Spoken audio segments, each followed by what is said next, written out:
Olá pessoal, tudo bem? Estamos aí em mais um vídeo para o nosso canal e iremos dar continuidade ao tema Teoria do Consumidor.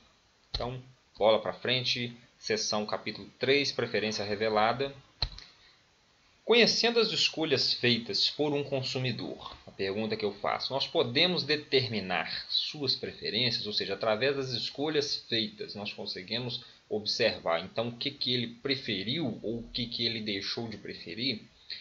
A preferência revelada ela é uma continuação da parte da teoria do consumidor, em que na parte anterior que nós tínhamos visto, através das curvas e das linhas de orçamento, as curvas de indiferença e a linha de orçamento, faziam-se então as escolhas do consumidor.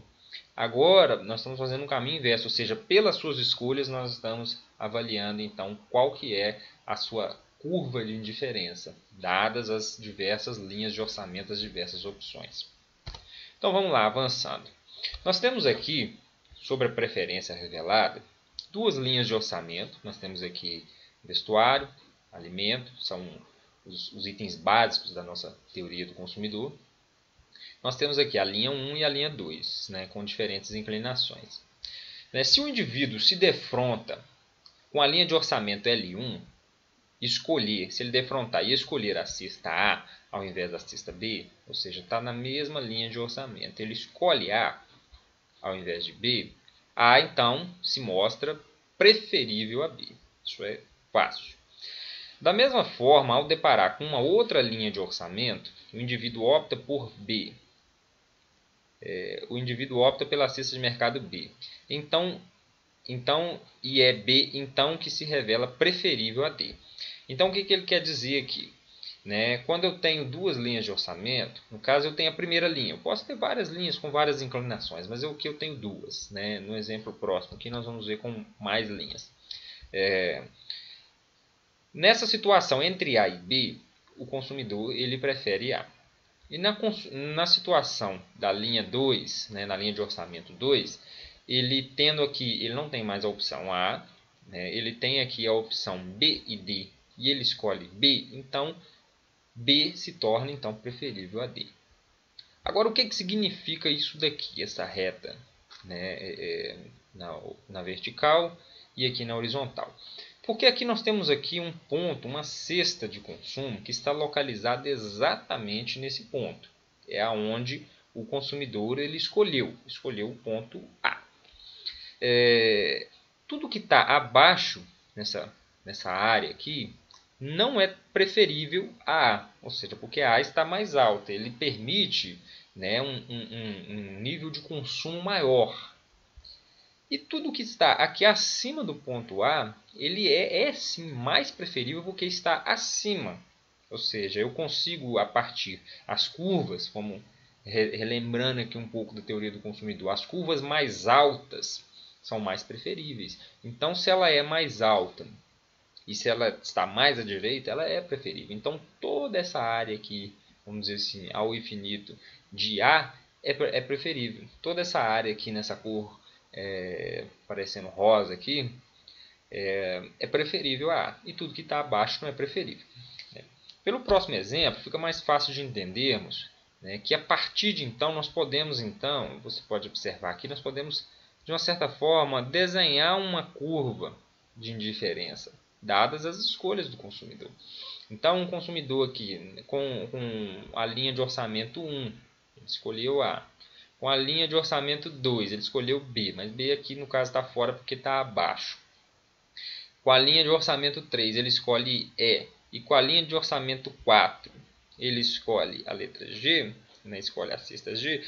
Através disso, nós podemos entender que a preferência dele está sempre à direita dessas cestas e acima delas também. Então, aqui seria os pontos mínimos em que eu trabalho a preferência, a escolha. Pela escolha do consumidor, eu avalio a sua preferência. E nós vemos aqui que esse desenho que eu estou fazendo aqui, com o cursor aqui, é exatamente o desenho de uma linha de orçamento. Nós temos ali uma linha de orçamento convexa, uma linha de orçamento do tipo tradicional. A análise da preferência revelada ela é uma ferramenta valiosa para verificar se as escolhas individuais são consistentes com as hipóteses da teoria do consumidor. Então, ou seja, através disso daqui, nós temos que dar coincidência com as hipóteses de escolha do consumidor. Ou seja, o consumidor que escolhe cistas, né, nessa região aqui, né, ou prefere cistas acima disso daqui, ele logo não poderia escolher B, que está em uma posição inferior. Ou seja, então é necessário que as escolhas sejam consistentes e sejam então coincidentes com a teoria de que quanto mais melhor, de que as cestas mais altas, né, as curvas mais altas, ou seja, que permite um maior nível de consumo, você leva mais dos dois produtos, né, ou pelo menos mais de um mantendo o outro, ou seja, a soma total, né, da utilidade ela é maior. Então, pela preferência revelada, nós vemos que isso tem que coincidir, porque não adianta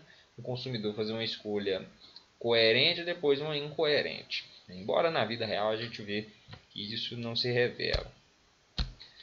Dando sequência dentro do próprio capítulo 3, nós temos aqui um conceito importante de utilidade marginal e escolha do consumidor. Eu tenho aqui alguns, o gráfico tradicional, funções de utilidades e curvas de indiferença.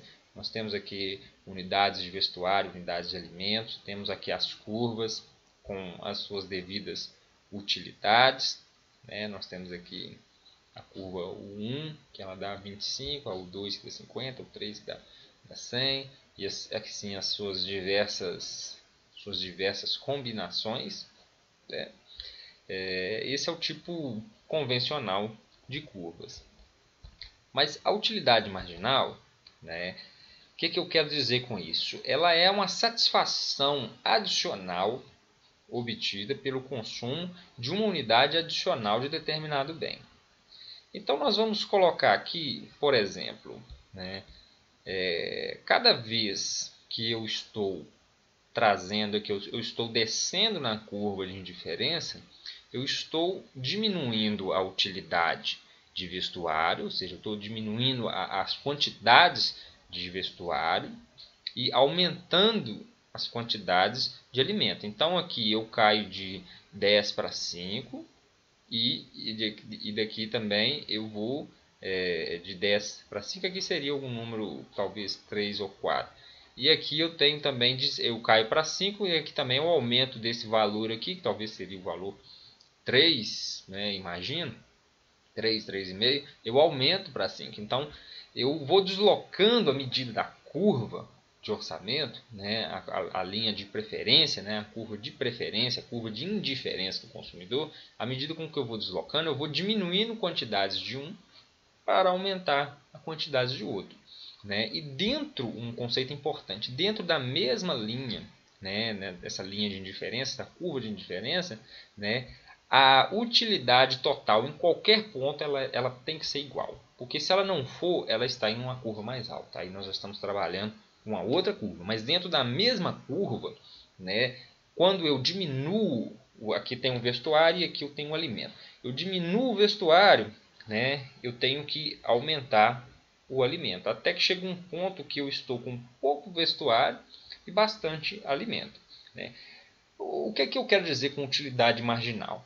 Que eu estou diminuindo aqui, eu estou tendo uma utilidade marginal, no caso negativa, que eu estou diminuindo quantidades. E em contrapartida, porque a diferença, ou seja, entre o primeiro ponto e o segundo ponto tem que ser igual a zero, porque eu não estou melhorando, eu não estou aumentando a minha utilidade, eu estou mantendo a utilidade, mas fazendo combinações diferentes. Então, por isso que nós vamos ver aqui no próximo slide que essa variação de um com o outro na utilidade ela se torna nula, ela se torna negativa, porque o que você ganha de um você perde de outro, mantendo a mesma satisfação. Ou seja, para adquirir um eu tenho que renunciar ao outro. Eu ganho um em detrimento do outro. Então nós temos aqui, eu estou desenhando aqui o gráfico, nós temos o gráfico, conforme você está vendo aí na sua tela. Nós temos aqui o vestuário e nós temos o alimento. E a utilidade marginal aqui para alimento, por exemplo, seria cada vez que eu aumento, que eu desloco na curva, eu estou ganhando mais um pouquinho. Aquilo que entra por último, aquilo que entra na margem, né? Isso é a chamada, então, utilidade marginal. É uma satisfação adicional obtida pelo consumo de uma unidade adicional de determinado bem. Claro que no nosso caso aqui, você aumenta de um, diminui do outro, para manter a coerência ali na mesma curva. E, pelo menos para as curvas de indiferenças convexas, como é o nosso caso, a maioria dos casos que nós trabalhamos, ela tem uma utilidade marginal decrescente. O que quer dizer isso? A utilidade ela diminui à medida em que mais unidades são consumidas. É aquilo que eu fiz. Eu vou aumentando para cada bem, né? Eu vou aumentando, aquilo ali vai me trazendo um nível de utilidade. Eu aumento mais um pouquinho. Né? Um exemplo muito dado aí é o copo d'água. Né? Quando eu estou com muita sede, o primeiro copo d'água me dá uma satisfação, uma utilidade tremenda, eu pagaria, né, horrores por isso, né? Agora, no deserto, por exemplo. Agora, o segundo copo d'água eu já pago um pouco, mas não tanto, né? Até que chega um ponto que aquilo ali vai aumentando para você, já está causando desutilidade. Ou seja, aumentar um ou mais, é igual quando você toma um sorvete, né? Você pega ali uma quantidade, depois, vou pegar mais um pouco, mas aquilo ali já é mais, como diz, né? Como diz, né, os antigos, né, já é aração, né, já é aquela coisa da pessoa, mas não está tendo mais tanta utilidade quanto aquele primeiro, né, que traz uma utilidade marginal gigantesca, o segundo um pouco menor. Então, por isso que a utilidade marginal, nesse caso, né, a curva é negativa, a curva é descendente, a curva é decrescente, ela é decrescente, ou seja, à medida com que eu estou aumentando o consumo de alguns bens, né, aquilo vai trazendo satisfação, mas cada vez menores. Dando sequência, aqui eu printei aqui uma parte do livro, né, mas é aquilo que eu falei, né, formalmente dizendo, né, não vou ler isso daqui, mas vamos entender.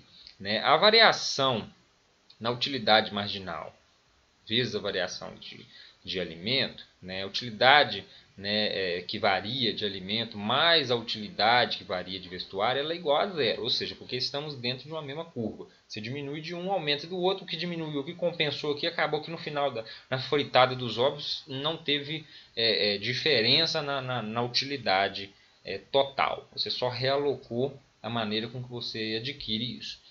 Nós podemos reescrever essa equação da seguinte forma. Aqui é mais um algebrismo. Né? Você passa, né, todos os delta para o lado de cá, mantém as utilidades aqui, a razão das utilidades aqui. Né? No vídeo anterior, né, nós vemos a taxa marginal de substituição, né, que ela é a mesma coisa que a variação no vestuário sobre a variação no alimento. Aqui nós simplesmente substituímos. E nós vemos que o TMS ele é igual à relação de preços, né? Relação entre preços de alimento entre preços e preços de vestuário. Então, passando isso daqui no lugar do TMS, nós temos então que a razão das utilidades é igual à razão dos preços, né? E passando tudo que é com o índice A para um mesmo lado, tudo que é com o índice V para o outro lado, nós temos aqui, né, passando aqui para cá e passando isso aqui para cá, nós temos que a utilidade marginal sobre o preço de alimento, né, a utilidade marginal de alimento sobre o preço de alimento é igual, ela deve ser igual à utilidade marginal de vestuário sobre os preços do vestuário, ou seja, apenas uma alocação. E com isso eu já pego um gancho, né, para um próximo tema aqui, que é a questão do princípio da igualdade marginal. Né? Lendo só o resumo aqui, o princípio segundo o qual a utilidade é maximizada quando os consumidores igualam a utilidade marginal por unidade monetária gasta em cada um dos bens. Então, o que eu quero dizer com isso daqui? Né? Voltando mais atrás, nós vemos aqui que, se você for olhar bem, nenhum extremo ele é beleza. Né? Nenhum extremo ele é bom. Então, se eu tiver, por exemplo, muito vestuário e pouco alimento, eu estou bem vestido, mas morro de fome. Da mesma forma também, se eu tiver muito alimento e pouco vestuário, eu estou bem alimentado, mas pelado. né? Então, ou seja, o ideal é o equilíbrio nisso daí, né? E o princípio marginal da igualdade marginal, o princípio da igualdade marginal, ele nos traz o princípio que, acompanhando aqui, né, os pontos médios são melhores. Ou seja, é melhor eu ter 5 e 5 do que eu ter 10 e 3 de 1. E está muito de acordo com isso daqui que a gente fala. Ou seja, a razão entre utilidade e preço, né, ou seja, quanto eu estou ganhando. Porque à medida com que eu estou aumentando o alimento, eu estou diminuindo a minha utilidade. Eu estou diminuindo a utilidade e o preço continua fixo. Então, eu estou diminuindo esse valor, estou diminuindo a minha razão de utilidade. Eu estou aumentando o vestuário, eu estou aumentando a utilidade sobre o preço, né? Então, aqui está diminuindo, aqui está aumentando. Até que chega um ponto em que isso se equilibra, né, que geralmente é nos pontos médios. E eu gostaria de fazer uma observação interessante, é que se você traçar uma curva daqui, por exemplo, até assim, alguma coisa assim, nós vemos que os pontos médios, eles são preferíveis. Depende, aqui teria que ter também a linha de orçamento, mas se tivéssemos aqui uma linha de orçamento,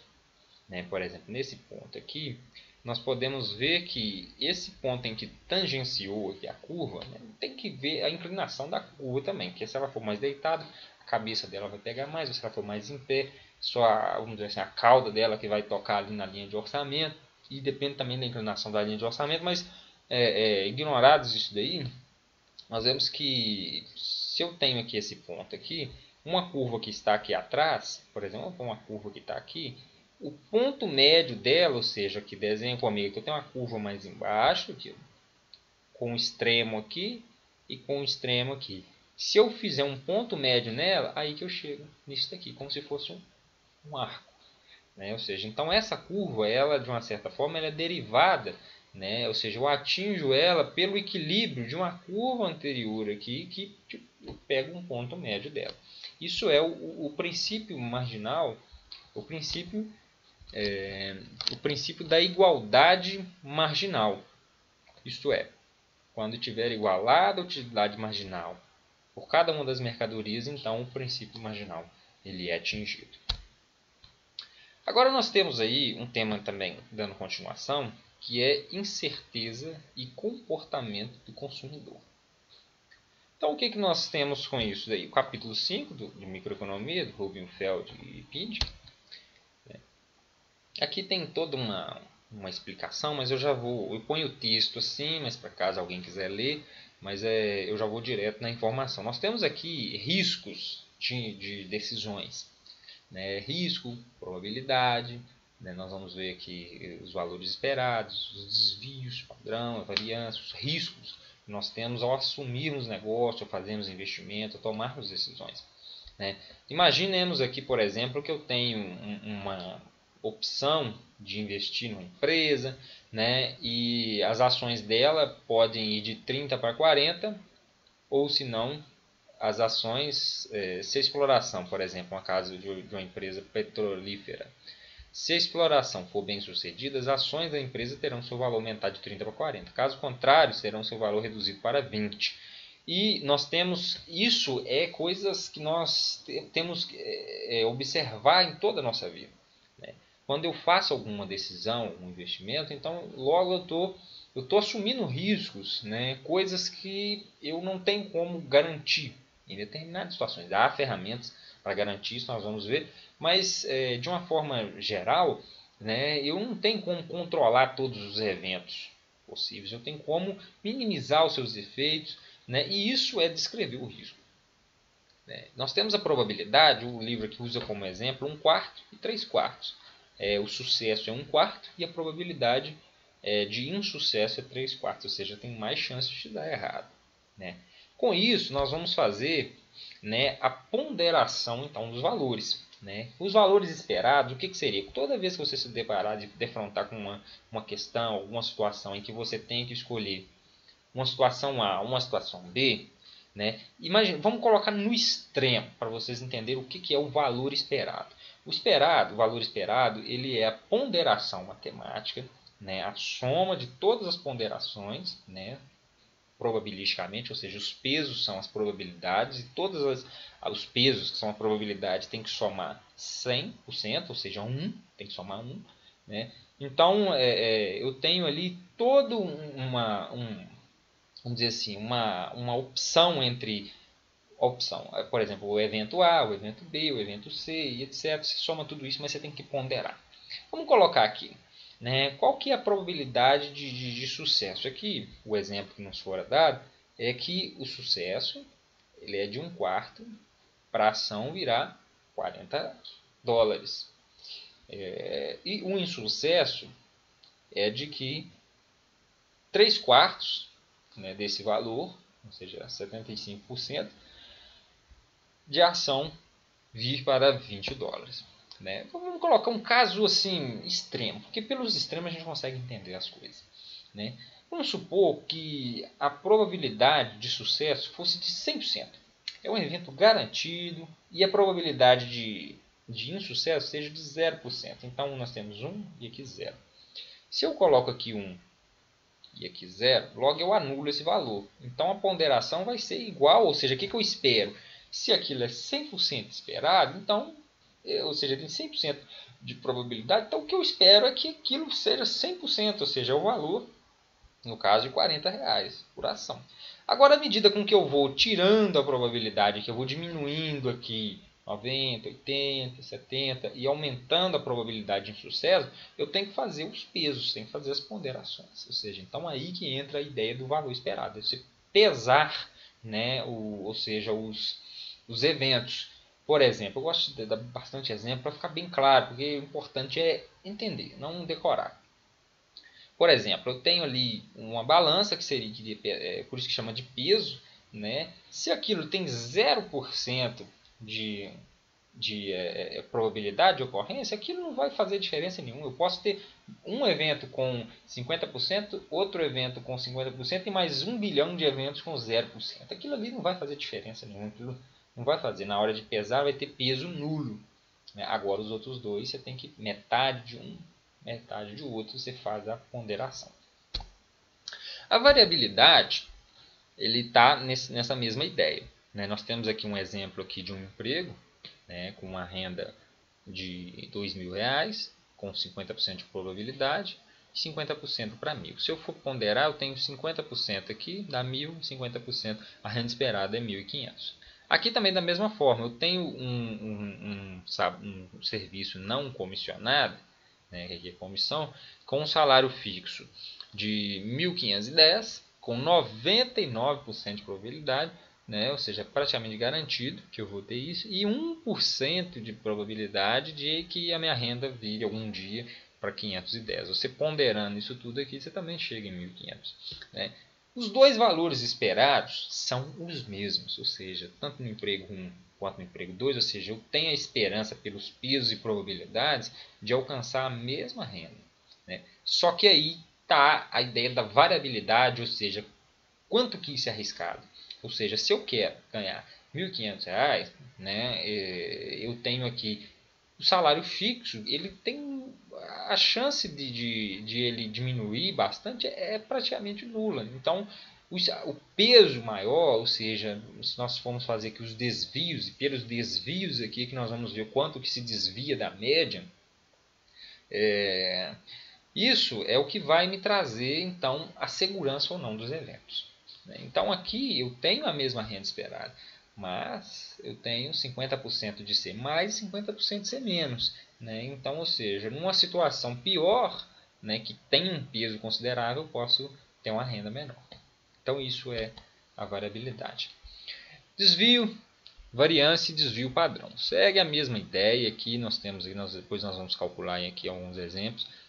Que nós temos o desvio, que é quanto que se desvia aqui tem um quadrado do desvio, porque nós vamos usar o quanto que ele se afasta da média, eleva ao quadrado e pondera com uma probabilidade. E, no caso, isso nós temos a variância. E para fazer o desvio padrão, sempre lembre isso, desvio padrão, raiz, tira a raiz da variância.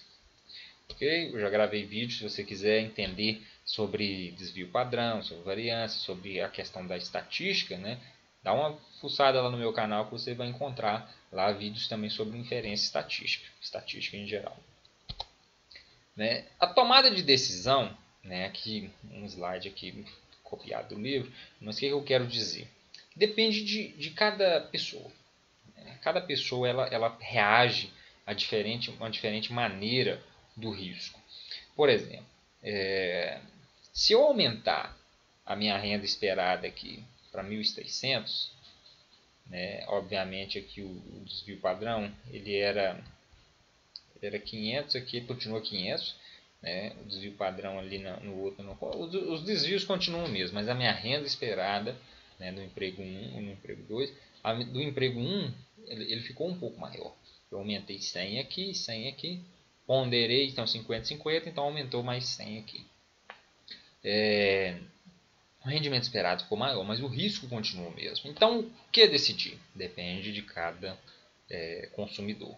Né? Depende de cada pessoa tomar uma decisão. Às vezes, a renda esperada é uma coisa, não é garantida. Aqui eu tenho praticamente uma renda garantida. Né? Aqui eu tenho uma renda que ela tem as suas nuances. Você pode ser 50% de eu ganhar muito, pode ser 50% de eu ganhar pouco. Seria mais ou menos assim na vida real, ou seja, um mês eu vendo bastante, pego meu teto, e no outro mês eu um fiasco, aí então, ou seja, na ponderação de tudo eu tenho um valor médio. Depende dos riscos que eu estou disposto a assumir. Nós vemos aqui que a preferência com risco, elas são descritas através do formato da curva. Né? E a curva aqui, ela é do tipo ascendente, né, positivo, porque para aumentar o risco, né, vamos dizer assim, eu tenho que aumentar a renda e a utilidade, né, porque senão eu não aumento. Então, por isso que ela é positivamente inclinada. Nós temos aqui um típico caso, né, aqui primeira curva, nós temos aqui uma segunda curva e uma curva reta. Nós temos uma curva assim, que ela vai declinando, ela aumenta, mas depois ela vai diminuindo. Temos o exemplo aqui que é o tipo de curva que ela vai aumentando a utilidade à medida com que a renda vai aumentando. E temos o tipo 45 graus ou qualquer outro grau, mas que ela é constante, ou seja, eu aumento em proporções ali praticamente iguais, que aumentou de um, aumentou de outro, né? E acaba que isso para mim tanto faz. Né? Por exemplo, as pessoas podem diferir entre si pelas preferências em relação a risco. O A, que é a primeira figura lá que nós vamos voltar, a utilidade marginal diminui à medida com que a renda aumenta. Então, ou seja, a renda vai aumentando, né, mas a utilidade aqui ela vai diminuindo, ou seja, ela não continua crescendo a taxas, vamos dizer assim, galopantes, ela vai diminuindo, porque ter mais renda para esse consumidor, né, está trazendo cada vez menos utilidade, porque o risco, né, ele aumenta. Né? Então é aquela coisa, eu querer abraçar o mundo, eu posso conseguir, mas uma pessoa, né, que tem aversão a risco, ela vai diminuindo aquilo, chega um ponto e fala aqui para mim está suave. Depois nós vamos ver o que é isso daqui, que é o ponto médio aqui, né, que é o que eles chamam de prêmio de risco. Mas vamos lá. Pelo formato das curvas, então nós identificamos o perfil do consumidor. Por exemplo, esse tipo de utilidade aqui, ela está característica com pessoas que são amantes do risco, ou seja, à medida com que a renda vai aumentando, o cara vai ficando louco, ele é excitado e pronto, ele quer aquilo mesmo, embora o risco aumenta, mas é o tipo de pessoa que corre o risco. Ela corre o risco tanto de perder, mas corre o risco também de ganhar muito. Né? Então depende do perfil de cada pessoa. Né? E aqui a pessoa neutra, ou seja, tanto faz, tanto fez, aumentando para mim, né, ou diminuindo. Né? No caso aqui, se aumentar e compensar, para mim eu sou neutro, eu não tenho dificuldade com isso. Né? Através disso, nós podemos usar o conceito de utilidade esperada. O que seria isso? Nós vamos ponderar, dados os valores de renda, nós vamos ponderar a utilidade que isso vai dar e observar como que isso vai se comportar em cada uma daquelas curvas. Nós vamos colocar aqui, deixa eu voltar, aqui nós temos o ponto A e o ponto C. Aliás, o ponto A e o ponto E. Nós temos aqui a utilidade de 10 mil, a opção de renda, né, de retorno de renda, por exemplo, né, com igual probabilidade, 50% para cada uma, de 10 mil e de 30 mil. Então vamos ver aqui qual que é a utilidade esperada, a esperança da utilidade. Nós temos aqui a renda de 10 e uma renda de 30. Para esse consumidor, vamos ver qual que aqui o slide está tratando, o que ele vai substituir a utilidade. A utilidade aqui nós vamos ter a utilidade 10 e a utilidade 18. Vamos ver quem que tem a utilidade 10, provavelmente vai ser esse aqui. Para uma renda de 10 mil, eu tenho uma utilidade de 10. Para uma renda de 30 mil, eu tenho uma utilidade de 18. Se eu faço a ponderação disso, né, ou seja, eu tenho 50% de chance disso acontecer, né, e 50% de chance disso acontecer, então aqui dá 5, aqui dá 9, 9 e 5, 14. Nós temos aqui o ponto em que a pessoa se defronta então com uma utilidade de 16. Né? Ele se defronta com a utilidade de 16. O que isso quer dizer? A renda, porém, é uma renda esperada, né? Ela vai ser que 5 mais 15. A renda esperada ela é de 20 mil. Porque eu estou ponderando aqui, mas também tenho que ponderar que a renda esperada ela é de 20 mil. Só que 20 mil, para essa pessoa, ela deveria trazer uma utilidade maior, mas no caso aqui não traz. Ela traz uma utilidade de 14. Mas 14 ele está um valor aqui que está fora da sua curva. Né? Ele está um valor aqui que numa reta aqui, ele está num ponto médio, mas ele está fora dessa opção. Né? E o que nós vamos observar aqui? Que para a renda aqui de 20 está dentro da curva, aqui para o de 20 está dentro da curva, e só para esse camarada aqui está fora da curva. Então, ou seja, aqui ele, como ele é avesso ao risco, ele não iria mudar. Ele preferiria ali alguma coisa que ficasse 16, né? Uma renda de 16, mais uma utilidade ali, no caso 14, né? É uma utilidade para ele que coincide com a renda de 16. Mas aqui está fora, ou seja, para a renda 20, a renda esperada é maior, está fora do padrão de risco desse camarada. Então o que ele faz? Aí nós temos uma outra opção, que é a questão do risco. Né? Então, esse camarada, o que ele faz? O prêmio de risco, CF aqui, ele mede um montante de renda do qual o indivíduo abriria mão para se tornar indiferente entre uma escolha. Ou seja, é como se fosse que a curva de indiferença dele, nesse ponto aqui, ela ficasse neutra. Aqui ela atinge um ponto neutro. Né? Porque a neutra é reta, não é côncava nem convexa. O que ele se torna nesse trecho aqui da curva? Ele se torna neutro, porque se eu consigo garantir, eu pago então, eu abro mão de 4 mil reais. Né? No caso aqui ele diz que ele paga. Aqui o prêmio de risco é 4 mil, porque uma renda de 16 mil no ponto C, vamos dizer assim, fornece uma utilidade de 14. Uma renda de incerta, um valor de 20, com a probabilidade e tal, né? ela fornece uma probabilidade, uma utilidade um pouco maior, ela vai dar uma utilidade.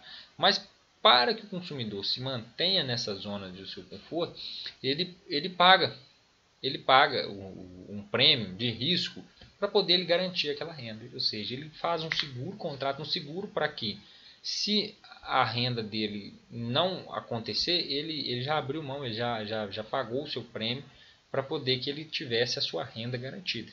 Né? Isso pelo perfil de investimento aqui.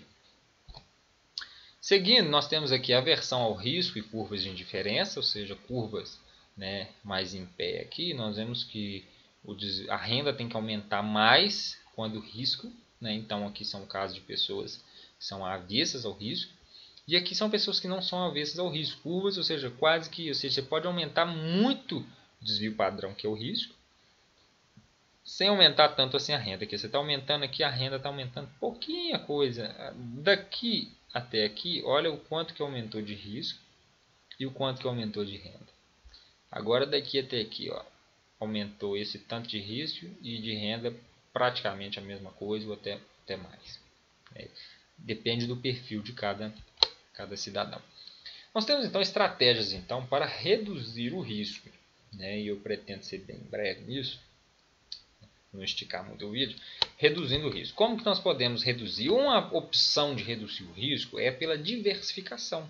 Eu tenho aqui, por exemplo, venda de ar-condicionado com clima quente e de aquecedores com clima quente ou frio. Isso vai depender, né? Por exemplo, se eu invisto toda a minha opção em venda de ar-condicionado e o clima é quente, realmente eu vou ter uma venda filé. Mas e agora? Se eu invisto e o clima fica frio, né? Eu vou ter uma renda ali de 12. Então o ideal é você diversificar as opções, ou seja, no mercado em geral aí nós temos aí opções de ações, títulos, né? Nós temos poupança, temos câmbio, né? Temos aí índice da bolsa, títulos estrangeiros, ou seja, o ideal é você fazer um mecanismo com que uma coisa compense a outra, ou seja, os extremos são mais, né? Tanto para mais quanto para menos. Uma pessoa completamente louca por risco, ela preferiria sempre aquilo demais, mas ela a probabilidade que vai mostrar se aquilo tem chance mesmo de acontecer. É uma medida um pouco de sorte.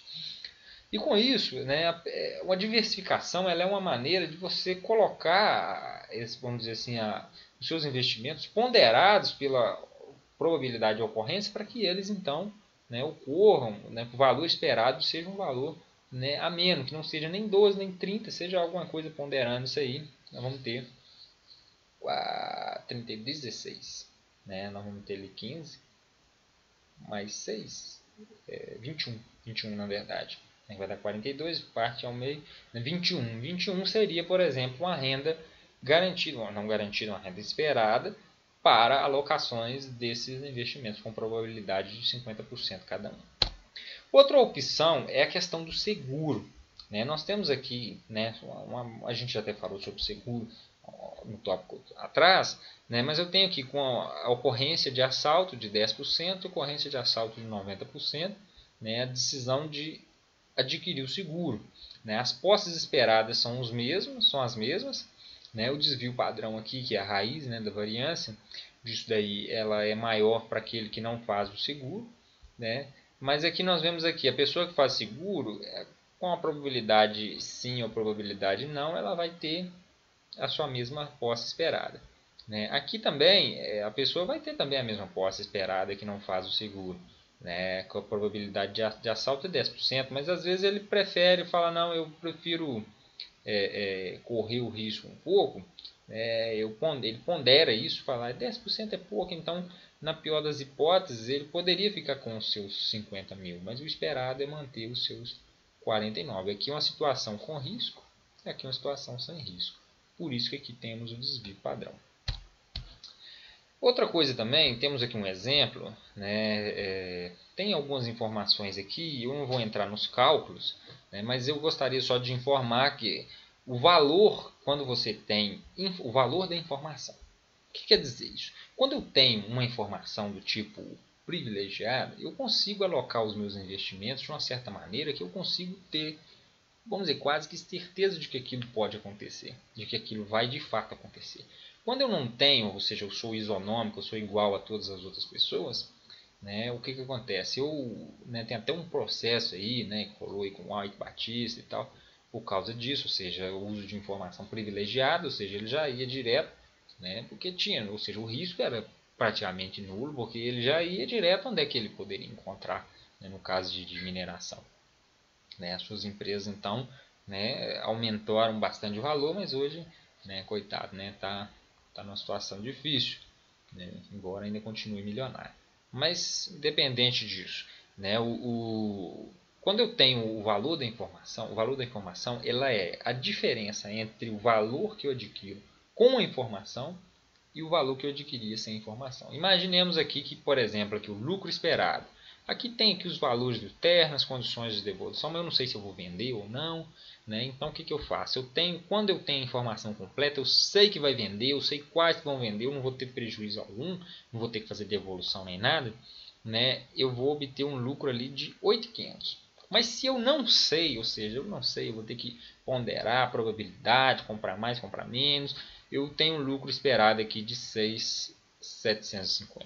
Essa diferença aqui entre o valor com informação completa e o valor com incerteza, né, nós temos aqui um valor da informação completa, ou seja, o custo da informação. É como se fosse assim, né, quer garantir o lucro? compra a informação, eu tenho a informação de que pode acontecer ou não, qual é a estratégia que você tem que usar, aí você simplesmente vai e usa aquilo. E informação é uma coisa valiosíssima. Nós vemos aí, né, o Facebook e com problemas, né? Por quê? Porque o uso de informações de uma maneira, digamos, né, indevida, porque você pega ali, né, cadastro de bilhões de pessoas no mundo, né, e vende aquilo, passa para empresas para que elas utilizem aquelas informações, tenham vantagem, né, e uma série de outras coisas. Nós vemos que a informação ela tem um valor tremendo nisso aí. Mas enfim, temos aqui um exercício, né, que nós estamos falando aqui. Considere uma loteria com 3 possíveis resultados. Uma probabilidade de 10% para o recebimento de 100. Uma probabilidade de 20% para o recebimento de 50. E uma probabilidade de 70% para o recebimento de 10. Nós vemos aqui que as probabilidades aqui, ponto 1, ponto 7, ponto 2, tem que somar 1. Eu tenho já, esse exercício se você fizer pela via do valor esperado, o que a pergunta está pedindo aqui? Qual que é o valor esperado dessa loteria?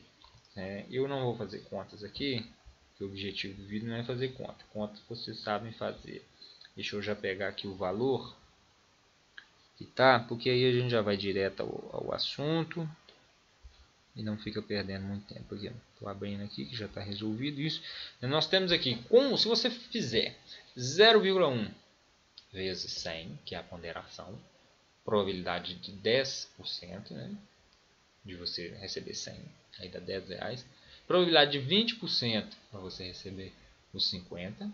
E probabilidade de 70% para receber 7, ou seja, aqui 10, aqui 7 e aqui 10 também. Nós vamos ter o valor esperado de 27. Agora, com relação à variância, acho interessante a gente trabalhar aqui com a caneta, né? Porque talvez fique mais claro. Como é que funciona isso daqui? Né? Vamos lá. Vou colocar aqui uma canetinha aqui para a gente... Opa. Beleza. Então vamos lá. Nós temos aqui a probabilidade de 0,1. 0,1. Nós temos a probabilidade de... Opa, que risquinho bonito. A probabilidade de 0,1 de acontecer 100. Porque isso aqui eu estou fazendo nessa lousa aqui, porque nós vamos daqui também nós vamos calcular aqui já a variância desses resultados e também até se for o caso do desvio padrão, né? Nós temos também a probabilidade de ocorrência de 20% para 50.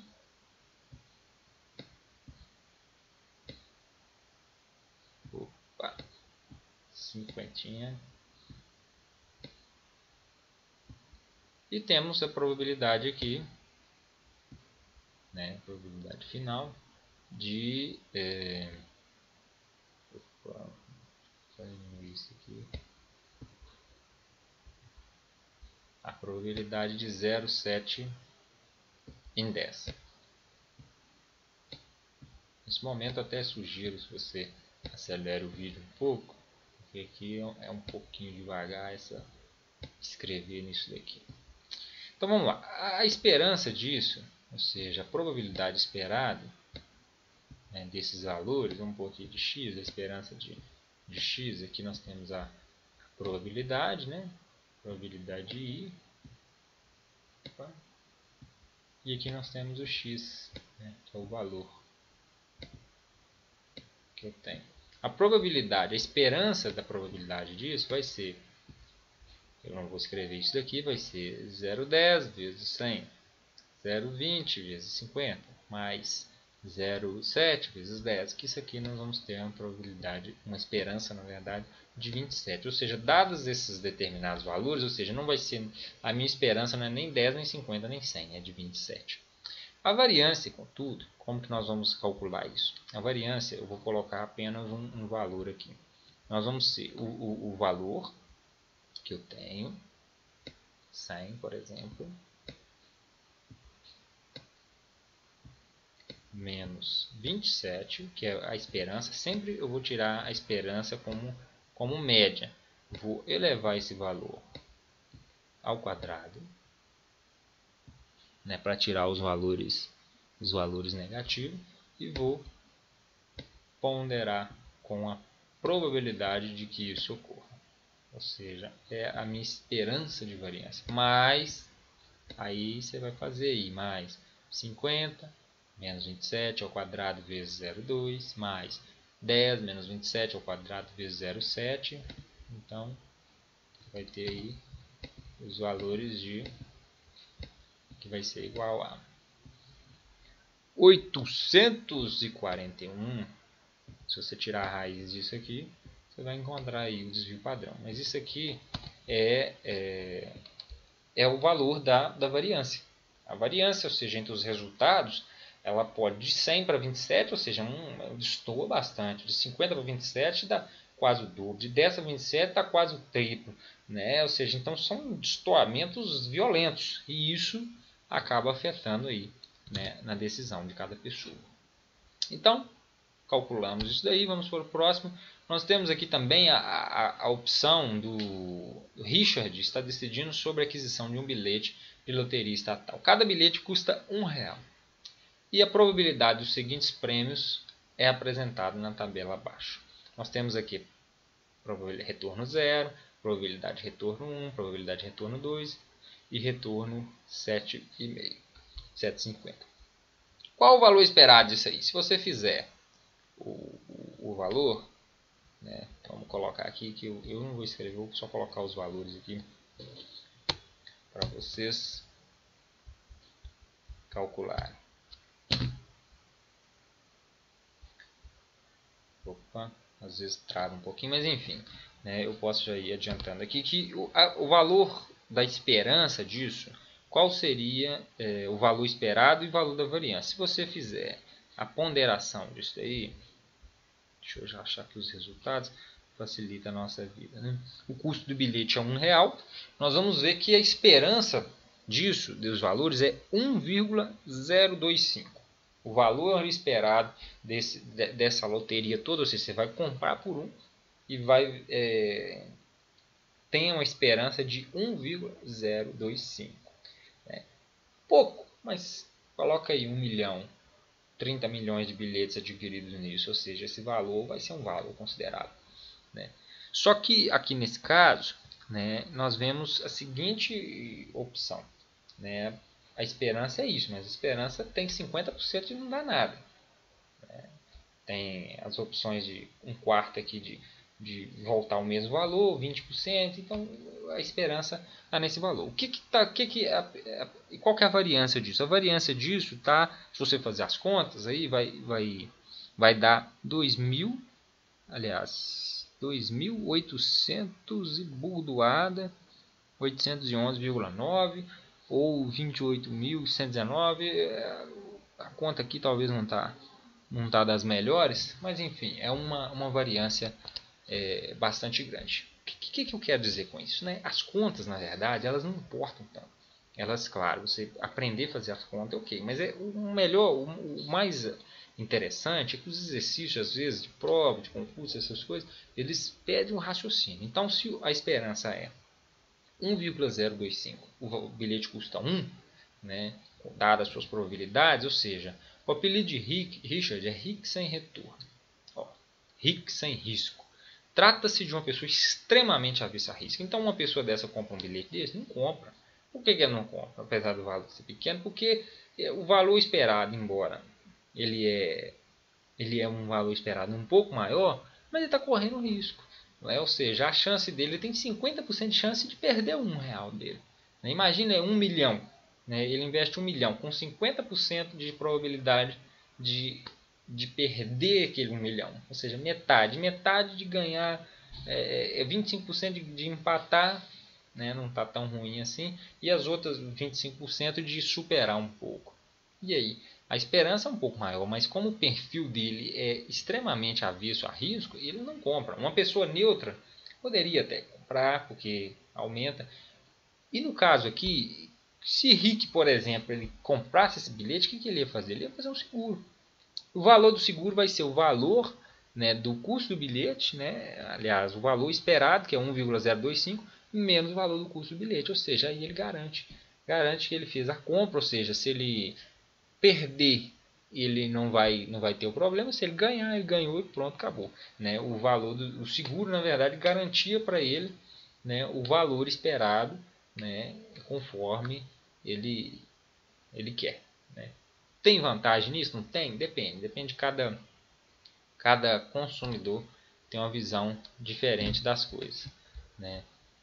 Então, dando sequência aqui, vamos lá. Dando sequência, ok?